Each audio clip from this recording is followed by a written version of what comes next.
കോൺഗ്രസ് പാർട്ടിയെക്കുറിച്ചാണ് എനിക്ക് സംസാരിക്കാൻ താല്പര്യം. ഇന്നത്തെ ഈ തർക്കത്തിനെല്ലാം ശേഷം ഒരു പാർട്ടി എങ്ങനെ ആയിരിക്കരുത് എന്നതിൻ്റെ ഏറ്റവും അവസാനത്തെ ഉദാഹരണമാണ് ഇന്ന് രാവിലെ മുതൽ വൈകുന്നേരം വരെയുള്ള നമ്മുടെ കോൺഗ്രസ് നേതാക്കളുടെയും പാർട്ടിയുടെയും അണികളുടെയും ഒക്കെ പ്രവർത്തനത്തിൽ നമുക്ക് മനസ്സിലാകുന്നത്. ഇന്നലെ KPCCക്ക് ഒരു പരാതി കിട്ടുന്നു. വളരെ ഗുരുതരമായ പരാതിയാണ്. ആദ്യത്തെ പരാതിയേക്കാൾ ആഘാതം കൂടിയ പരാതിയാണ്. ആ പരാതി അപ്പോൾ തന്നെ DGPക്ക് കൈമാറുന്നതിലൂടെ കോൺഗ്രസ് പാർട്ടി ഒരു കാര്യം വ്യക്തമാക്കിയിട്ടുണ്ട്.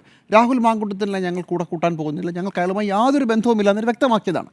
പക്ഷേ അപ്പോൾ അടുത്ത നടപടി സ്വാഭാവികമായും രാഹുൽ മാങ്കൂട്ടത്തിനെ പുറത്താക്കുന്നു. അത് എന്ത്, എങ്ങനെ, എപ്പോൾ എന്നതിനെക്കുറിച്ച് ആലോചന തുടങ്ങുമ്പോൾ തന്നെ രാവിലെ അഡ്വാൻസായിട്ട് തോക്കിൽ കയറി വെടിവെച്ച ആളുടെ പേരാണ് K. മുരളീധരൻ. അതൊരു തോക്കിൽ കയറിയുള്ള വെടിവെപ്പായിരുന്നു. പാർട്ടി ഒരു സംവിധാനം തീരുമാനം എടുക്കുന്നതിന് മുമ്പ് അതിൻ്റെ ക്രെഡിറ്റ് അടിച്ചെടുക്കാനുള്ള ഒരു തന്ത്രമാണ്. ഇത് സ്ഥിരം കോൺഗ്രസിൻ്റെ പരിപാടിയാണ്. സാധാരണ മറ്റു ചില നേതാക്കളാണ്. ഇന്നെന്തായാലും K. മുരളീധരനാണ്. ബ്രഹ്മാസ്ത്രം അതങ്ങ് പ്രയോഗിക്കാൻ സമയമായി. ഇതുവരെ ബ്രഹ്മാസ്ത്രം ഒന്നും വന്നില്ല. ഇത് മാത്രമല്ല, വൈകുന്നേരം ആകുമ്പോൾ രാവിലെ K. മുരളീധരൻ പറഞ്ഞ ബ്രഹ്മാസ്ത്രം തിരിഞ്ഞ് കോൺഗ്രസിൻ്റെ നെഞ്ചത്തേക്കാണ് കയറുന്നത്. ഇന്നത്തെ ചർച്ച കോൺഗ്രസ് എന്താ ഇവരെ കൈവിടാത്തതെന്നാണ്.